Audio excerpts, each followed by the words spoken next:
of the percentage of GDP is 0.18%, as per Kaiser Bengali himself, for the last 25 years. When you know these are the problems, 83% of the children are malnutrition.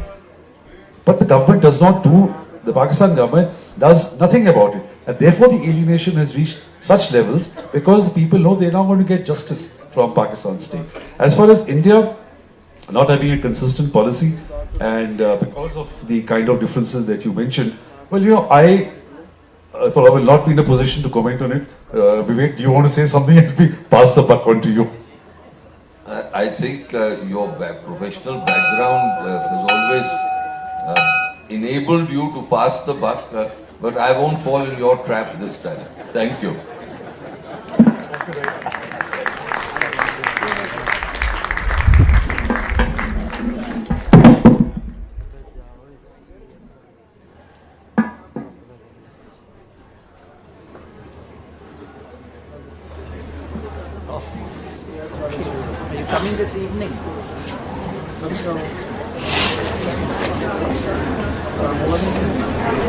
2019 commemorates two saints, 150th year of Gandhi and 550th year of Guru Nanak.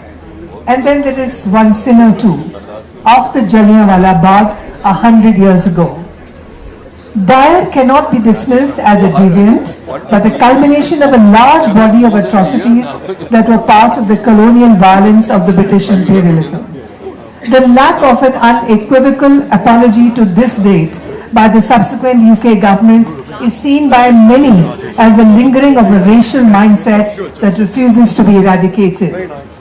Navtej Sarna, an Indian author, diplomat, Indian author, columnist, diplomat and former Indian ambassador to the United States as well as High Commissioner to the United Kingdom, will give us a backgrounder to his upcoming book on Punjab at the time of Jallianwala Bagh and the short and long-term repercussions of remembering, forgetting or glossing over historical events of this nature. Please come on the stage, Navtej Sarna ji. And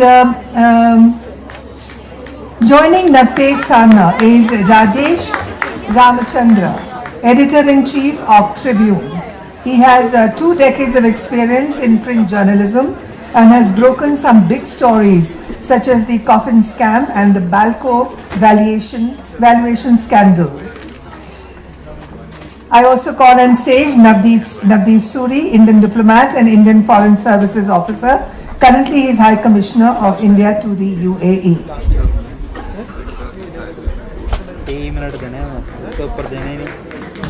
He's an author too. Yes.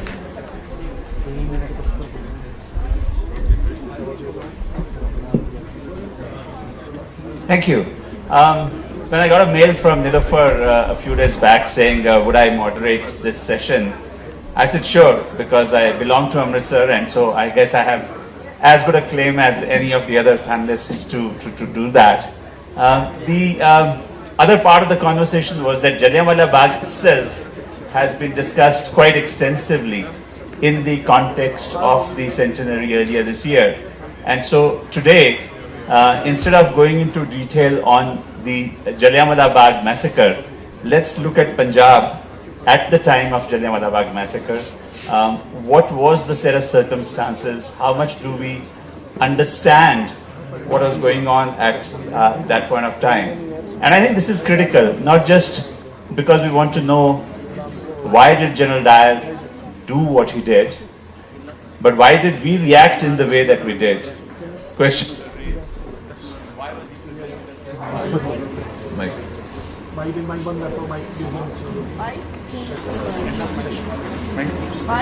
is not working.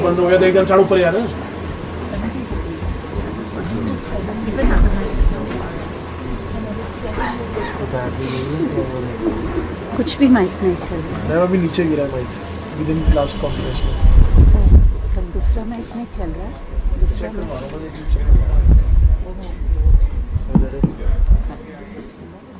और तीसरा mic. So just for us to understand, not just why did Dyer do what he did, but why did we react the way we did? Why, for example, was Dyer presented with a Siropa at Harmandir Sahib? What was the situation the backdrop at that point of time. And beyond that, just look at the 5 years prior to the massacre, 1914 to 1919, the First World War, the plague of 1915, the droughts of 1917, 1918, the, of course, mass conscriptions for the war effort, and the churning that was happening on the religious side, whether it was the Arya Samaj movement or the Singh Sabha, all of that was going on. So we've got two wonderful panelists, Rajesh Ramachandran, as the chief editor of Tribune, a publication that has chronicled whatever happened before that period, during that period, and after that period. Navtej Sarna, who is not just a friend and a colleague, but a historian of considerable repute, who has written extensively and is now working on a work of fiction, which will dwell upon Punjab at that time. And then my own reason for being here is that my grandfather, Sardar Nanak Singh, was in Jallianwala Bagh when the massacre happened. He survived. He wrote a long poem called Khooni Vaisakhi, which was, I translated it earlier in the year and it was published. And that, again, because that poem is a bit of a contemporaneous history of what was happening at that point of time, it does capture the mood of what was going on. So, Navtej, can I request you to start perhaps with your thoughts on the setting? Thank you, Navdeep, and thank you everybody for staying on so late. I was just thinking the Jallianwala massacre took place at 6 minutes to sunset. We are now probably an hour after sunset, and probably if there are less people here, that's why, fortunately. And if that had happened a bit later, maybe less people there too.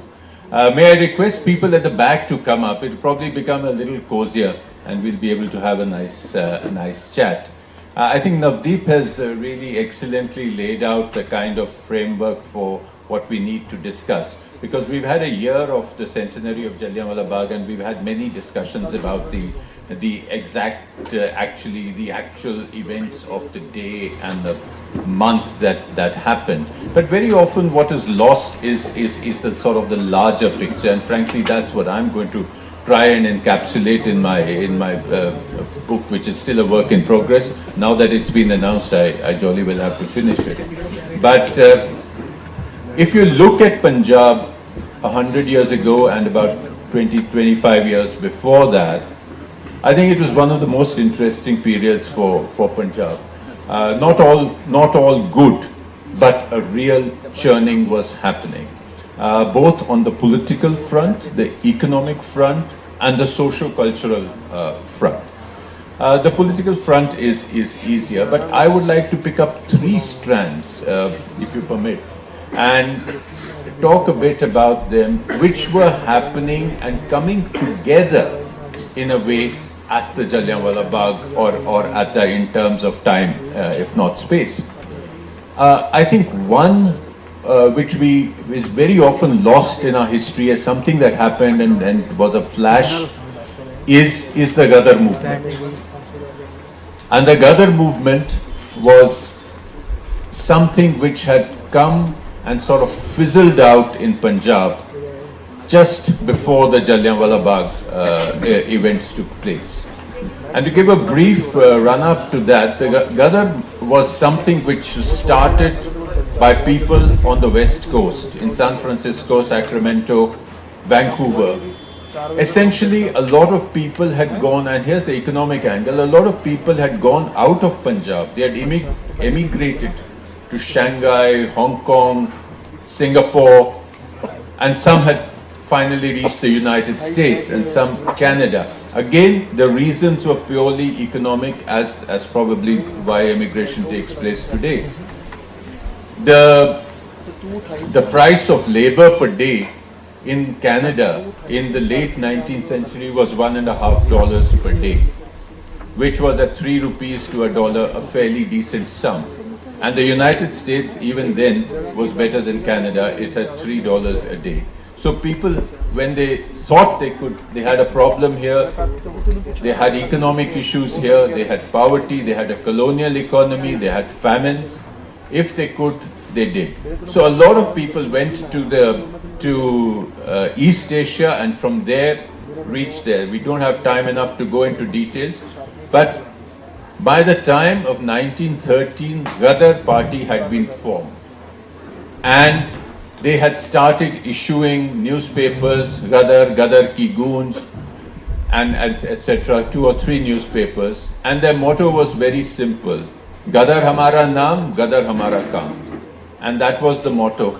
And then their entire project was that by whatever means we have to throw the British out of India. And they accepted violence as a modus operandi. They had little patience with the moderate Congress, people like Gokhale and all that. They were more, their heroes were Aurobindo and Tilak. And these people, when they suffered the humiliation of Komagata Maru, this audience doesn't need any details on that, this all got incensed and people started coming back. So what had actually happened, that by 1914, hundreds of people had come back to Punjab. And they had come back with the specific aim of wanting to foment rebellion, particularly in the Indian British soldiers and the Sikh units. So the idea was to foment rebellion, prepare to cut off telegraph lines, prepare to uproot railway lines. So when the rebellion actually takes place, the British have no power left or not able to get reinforcements. And their plan was fairly well spread. It was a conspiracy which was quite deep. Unfortunately, the conspiracy was leaked. So as a result, while they had made homemade bombs and all, they had even brought in the Bengali revolutionary expert Rash Bihari Bose, who set up house in Amritsar and then moved into Lahore and set up a house there from where he was planning everything. Because even then the Punjabis knew that they had to bring a Bengali in. So they had to, so this was all planned, but unfortunately it fizzled out. So by 1915 February, the conspiracy was more or less dead. But what it did do is that it incensed Michael O'Dwyer, who was the Lieutenant Governor of Punjab, who was anyway a dyed-in-the-wool imperialist. He found a great excuse to use any and every method to quell dissent and to quell rebellion, and he saw conspiracy in everything. So when Jallianwala Bagh actually happened, and Reginald Dyer uses the idea that there was a conspiracy which I had to kill and I had to show all Punjab a lesson. These are some of the roots that come in. So this is the one aspect which I want to mention that was happening. I have at least 2 or 3 other aspects, but if Navdeep will decide when I should go into that, I don't want to hog the mic. Maybe just a little bit on the religious movements at that time? Yeah, I think that's very important, and again it's a little underplayed. What had happened was that after the end of the Sikh kingdom, Ranjit Singh's Raj, the idea of Sikhs being loyal was one aspect, because the Sikhs proved themselves in the 1857 mutiny by not really taking the British side. The second thing was, despite all that, the British did view the Sikhs with some suspicion right through the end of the 19th century, despite what they said about martial race and all that, because they knew that because of the shadow of Ranjit Singh's kingdom was still there. The second thing that was happening was the gradual, if for want of another word, the going back of the Sikhs into Hinduism. The resurgence of ritual, idol worship, all that was happening in the end of the 19th century. The Golden Temple had images. The Golden Temple had, they used to slaughter a goat outside the Akal Takht. And all sorts of things. there were sadhus inside the Golden Temple, there were images, there were and this was just the Golden Temple. Since you talked of the Siropa, we can come to that. So a gradual dissolving of Sikh, the Khalsa Sikhism back into Hinduism had taken place, particularly with the rise of the Arya Samaj in Punjab.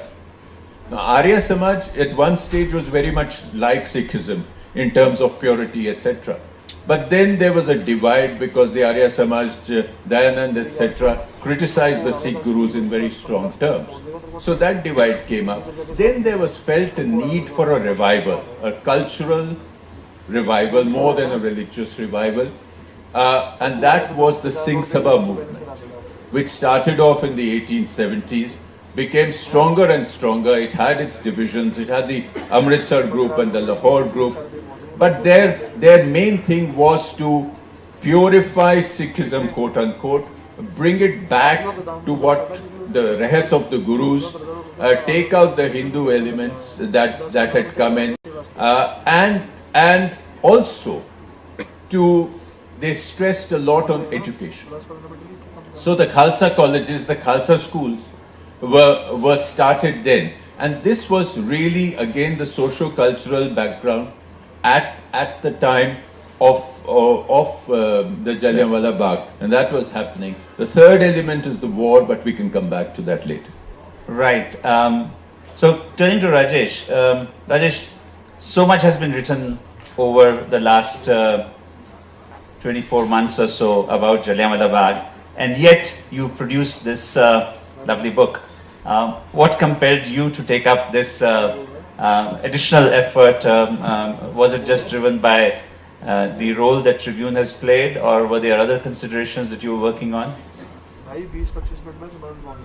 It's again, incidentally, a Bengali connection. The centrality of Tribune in the context of Jallianwala Bagh is best borne out by an attack on the Tribune and its editor by a newspaper, by a British newspaper in August 1919. The Morning Post was a very important right-wing newspaper which had contributors which could count Coleridge, Wordsworth, Charles Lamb, etc. as its contributors. So it was a very significant British voice. This newspaper wrote an editorial saying, a Bengali journalist named Kalinath Ray, the editor of a Lahore newspaper called The Tribune, was sentenced to 2 years of rigorous imprisonment for sedition. His crime was to urge the people of the Punjab to the violence and murder which afterwards broke out in that province. As a result, Europeans were massacred and many lives were lost in the fighting which followed. This is the same newspaper which organized a purse of 18,000 pounds for Dyer. So, in many British narratives, Tribune was the primary villain. Tribune was the agent provocateur, the voice which created a situation that led to the massacre or the so-called uprising which never really happened. So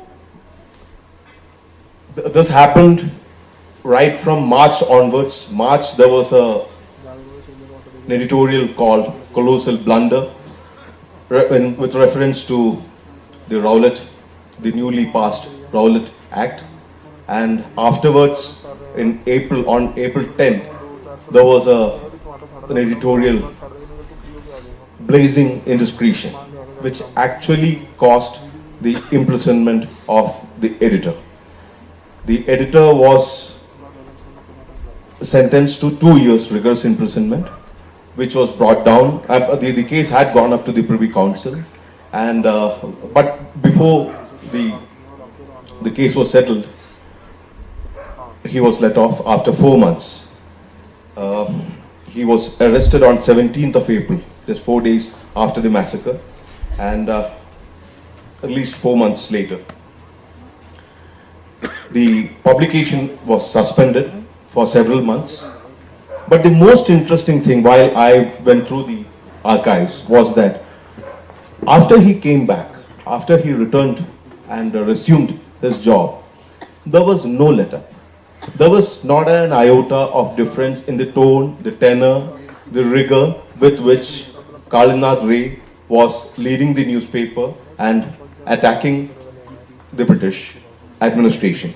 Always polite, always using all the regular honorifics, all his excellencies and your honors, but saying what he wanted to say in absolutely scintillatingly brilliant prose, and it went on and on all through the proceedings. The Hunter Commission, then Gandhi's own inquiry, the Congress Inquiry Committee, all through that. So there is the archives that we have of those days. It is absolutely priceless. So my intention was primarily to collect, to collate all those writings that had happened, because no one else had done anything like that. The only other version is the British version, which was brought out in 1919 itself. Interestingly, that was the writings that had appeared in the British mouthpiece, the Civil and Military Gazette, which was also being published from Lahore. So this was the people's voice, and it took 100 years, but finally we collected all the archival material, and it is not just the archival material that we have. We also have brilliant essays by various historians. Ramachandra Guha, Nautej Sarna has also contributed, several others have contributed. So that is how the book came into being. A very, very useful compilation indeed. Navtej, anything from your side? I wanted to bring you in, Navdeep, since we're not going to let you go away without a recitation of Nanak Singh Ji's poem. But before that, I wanted to tell Rajesh that you brought out the archives. But if you look at the 1919 archives of Tribune, what I found very fascinating, besides the edits, is the advertisements that used to appear. They're absolutely fabulous. And you've been the number of elixirs that are advertised, and they're by number. Elixir 2 is for gas and diabetes. Elixir 59 or 29 is for something else, and there's something called virilinine, which is for male potency. And there are royal fountain pens with 14-carat nibs, and there are royal blue ink tablets being advertised. So I really think the second time you do this archives, just do it on the advertisements. But Navdeep, sorry to stop you. Let's go for that. That's a fascinating aside, actually. So this is Khuni Vaisakhi, which is translated into English. And remember that this was first published in May 1920, promptly banned by the British as seditious, confiscated, and all copies to us in the family lost for the next 60 years. One of the interesting things in the setting and Punjab of that time that this book reveals is the sense of communal amity between the Hindu, Sikh and Muslim communities in Amritsar. And some of that is counterintuitive. Some of that could be because Amritsar at that time was fortunate that it was led by two stalwarts, Dr. Saifuddin Kichlu and Dr. Satyapal, a Muslim leader and a Hindu leader, both congressmen. But the massacre happened on the 13th of April. 9th of April was Ram Navami in Amritsar. The protests were already underway. And I'll read a passage from the poem, the translation of the original passage, which talks about the mood in Amritsar at that time. Hindus and Muslims, they gathered together to rejoice at a festival, oh my friends. Brotherhood conveyed by Muslims that day, beyond incredible it was, my friends. A festival of Hindus, though it was, Muslims made it just their own, my friends. 'Tis hard to describe this feeling new. A miracle it truly seemed, my friends. Dr. Saifuddin Satyapal together tread on a path united, my friends, fated with garlands, a stalwart duo sent out a message clear, my friends. Their friendship displayed a bond so strong. Hindu-Muslim were the same, my friends. Such harmony never seen before, since God made this world, O my friends. The seed of friendship between these faiths descended from heaven itself, my friends. Discord and difference seemed to vanish. Each saw the other as brother, my friends. Shared the same glass to drink their water, sat down for meals together, my friends. And so it goes on to reflect. And because of this reflection of communal amity, the next morning on the 10th of April, both Dr. Saifuddin and Satyapal were arrested and taken away to Dharamsala. Thank you. That's wonderful. I think that's sort of, and later on also in the poem, there's a lot of description about what Amritsar was after the massacre. Well, yeah, the concluding section of the poem really is these Chithiyan Dard Diyan, which are translated as postcards of pain. And these are little snapshots of letters that people who have suffered under the British, under the imperial rule, have written to the government. And it starts something like, with all that diffidence that Rajesh spoke about. Please heed our humble pleas, our Lord. Your hapless folks seek help, our Lord. And so we played in vain our postcards of pain. Your people face these times so grim. Our cup of sorrow fills to the brim, while the Raj rejoices in its reign, our postcards of pain. Sir Rowlett came out of the blue, his bill got passed, none had a clue, and troubles came like a flood of rain, our postcards of pain. O'Dwyer signed the terrible law, a heap of misery is all we saw, only those butchers stood to gain, our postcards of pain. And then it was the dyer's turn to light a match and let it burn, fired bullets at us with such disdain, our postcards of pain. Our brothers killed without a thought, our leaders arrested and left to rot, fake charges and a smear campaign, our postcards of pain. Our brothers conscripted, sent off to fight in Europe's war to save imperial might. Ah, those battles so inhumane, are postcards of pain. And so it goes on, but it really captures the pathos of the time. Carry on. I was just wondering whether Navtej could return the compliment and maybe give us a glimpse into his book, but I'll leave it to him because his book is not out, mine is. Well, I'd be happy to go back to that, Navdeep, but what I wanted to say was, both of you have said that how the Indians were very polite and using honorifics and, at the worst of times, except the Gadarites. The Gadarites had a great contempt for anybody who was a loyalist. So they had great contempt for Kapurthala and Patiala and everybody. Besides that, their name for Rai Bahadurs was Bandars. And their name for honorables was Honor Bell. So, literally Bell is as in Punjabi. So since we are running short, maybe a short excerpt from you if you have something that you can share. I think I'll do that, but I'll just say, I'll go straight into, this is part of the manuscript, but the idea is the soldiers who went to war. Now there are two elements in this thing.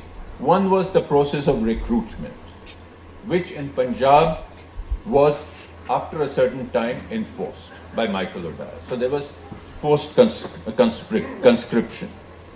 The second was that when they went out and came back, their eyes were open. They saw how Europe was, how people lived, how women walked around, all sorts of things. So all that is there, and it's beautifully captured in their letters which came back home, despite the fact that these were censored letters. India contributed 1.5 million soldiers to the First World War. About 1 million of them went abroad, and 500,000 roughly were Punjabis.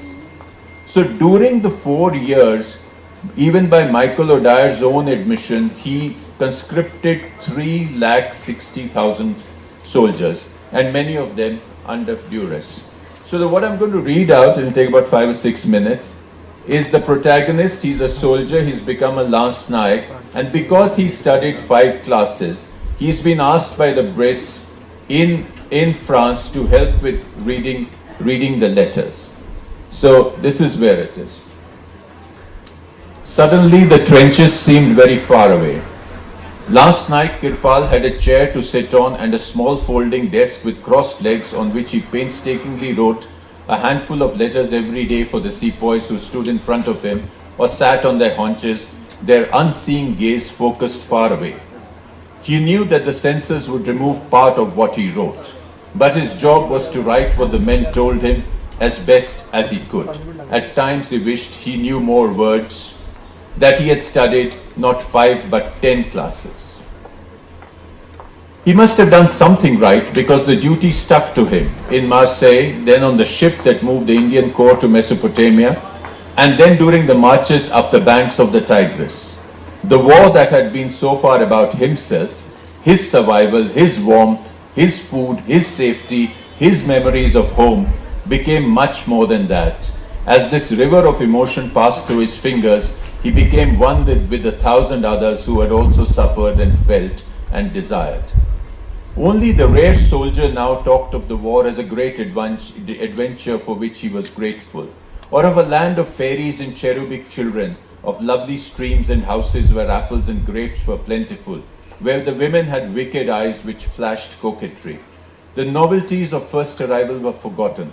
It was no longer important to convey that they all ate together and caste had been left behind at home, that some had agreed to eat biscuits and European bread, that the Sarkar provided them the best of food, and for those who want even cigarettes and 2 ounces of wine, that the English Badshah should live and rule forever. They wrote much more of what they had seen of the war, the devil's war without end, in which the shells fell like monsoon rain, and men dropped like plums fall when the tree is shaken by a strong hand. Of a land of cold misery, rain and snow, where death came screaming in the shape of bullets from snipers hidden by the mist, of bodies that lay unburied and unburnt for more than a year, preserved by the snow, and how they piled up, one on top of the other.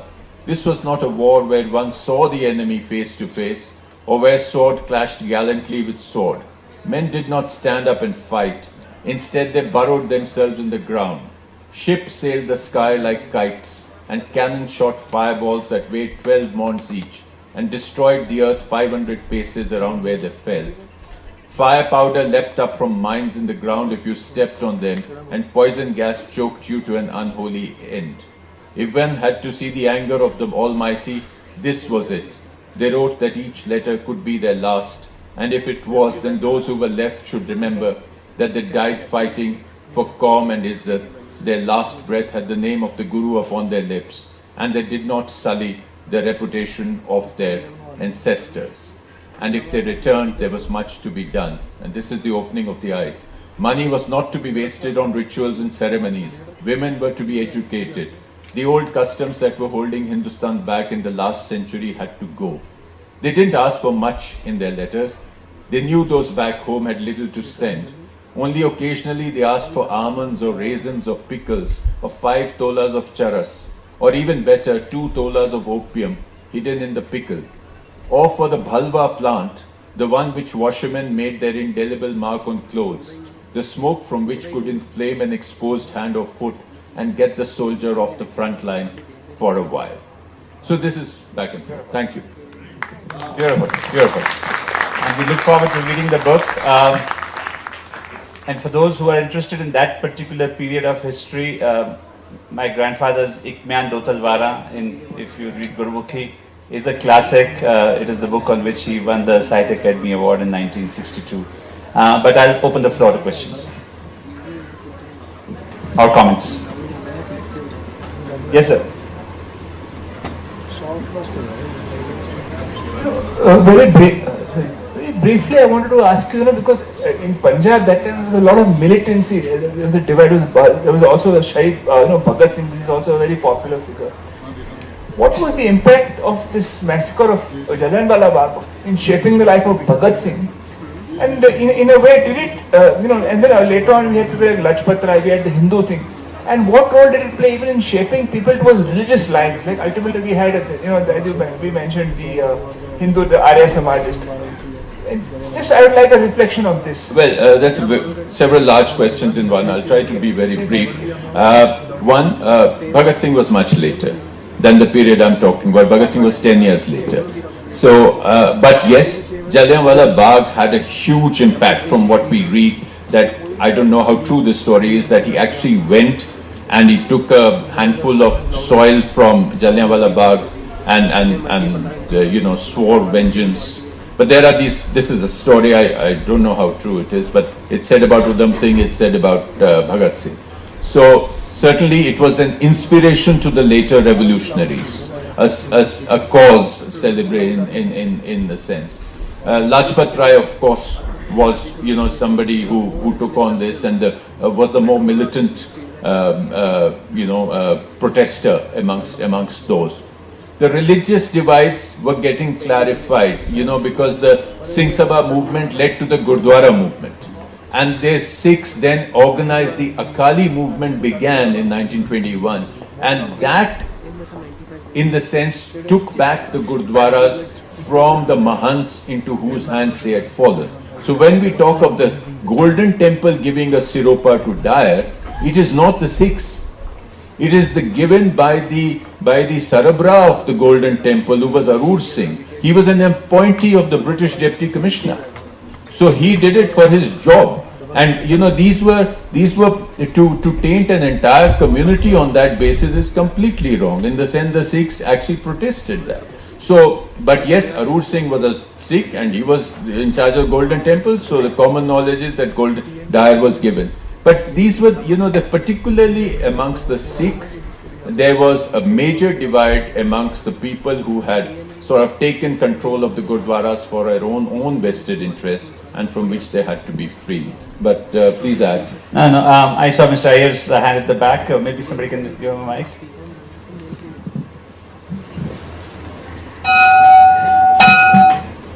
I want to congratulate Ambassador Sarna on having taken a wider view of why Jallianwala Bagh happened, and he's identified 3 important factors. I'd like, in all humility, to suggest a 4th. It was the Lucknow Pact of 1916 between the Muslim League and the Congress that alarmed the British as to whether Hindu-Muslim unity could not become the ultimate factor that would drive the British out. And in a book by I've forgotten his name, the historian who just died, Nationalism and Communalism in Modern India, he cites a report that the Lieutenant Governor of Punjab sent to the Viceroy in 1917 following the Lucknow Pact, in which he says that if there is Hindu-Muslim unity, then British rule cannot last here. And therefore, the significance of Saifuddin Kichlu and Dr. Satyapal getting together was a manifestation of what the Lucknow Pact would possibly be the harbinger of. And therefore, perhaps you should add this into the 3 other factors that you have just very lightly touched upon here, but which I think put the events of April 1919 into a proper historical perspective. Thank you very much. I think that's very useful, and that's exactly in the what Navdeep read out of the Ram Navami celebrations of April 9th. They really scared the British government because they saw Hindus and Muslims walking together. And there was a tremendous amount of communal amity, which scared them on April 9th hugely. So thank you for that suggestion. Yes, ma'am. Yeah, this is connected to the earlier part. Was Mr. Simranjit Singh Man's apology for his grandfather's act of giving the Siropa to General Dyer, did it assuage sick people feeling bad or the protests? I haven't followed that issue. I'm No, he afraid. did apologize. He apologized. Okay, I'm just saying. I'm not aware of that. Navtej, I don't know if you are. No, I'm not aware of that. Okay, he apologized, and he was his nana, so he said, I am sorry for that, and he kind of did some penance as well in the Darbar Sahib. Oh. So I just wanted to know that. But this is a fact which, it needs to be widely known, because the fact is that, I just explained to you the background of who Arun Singh was. Yes. And of course, the actions were so egregious that all of that then contributed to the disgust of the community against the Mahant system and the subsequent Guru Ka Bagh Morcha, in which also my grandfather happened to be involved and wrote separately on that issue. But I know the bells are tolling. If there are any other questions, any other show of hands? Yes, ma'am. Throughout the year, many books came on Jallianwala Bagh, and I've been reading them. And there is one question that two heroes of Jallianwala Bagh, Saifuddin Kichlu and Satyapal ji. क्या कोई किताब उनके बारे में आप suggest कर सकते हैं? मैंने बहुत ढूंढी, मुझे नहीं मिली. I don't think there's any that is dedicated to them. But from what I've seen, I wouldn't call them heroes of Jallianwala Bagh. Okay. They were the Satyagrahis. They were Gandhi Satyagrahis in Punjab. They were actually the ones controlling and calling for the hartals, which Mahatma Gandhi had started. As you know, Punjab 1990 was the first Satyagraha of Mahatma Gandhi, when he had issued how to do a Satyagraha and what it means in the Satyagraha pledge, etc. So they led that. But when Jallianwala Bagh happened, they were in Dharamsala. And then They were both under house arrest or whatever, exile. True. There is a biography of Saifuddin Kichlu. By his son. I think so. So that I think is the only one that That's I the have only seen. book. Sir, there is one book on Yes, sir. by Dr. Shail Chakra. Any other comment before we close? May I just, the name has come back to me. The historian is Mushirul Hasan, and the book is Nationalism and Communalism in Modern India. Thank you. Can we wind up in time? Thank you.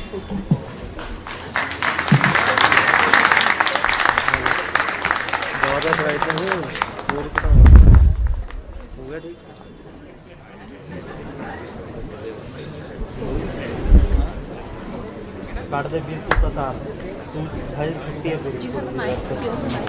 थोड़ी देर बाद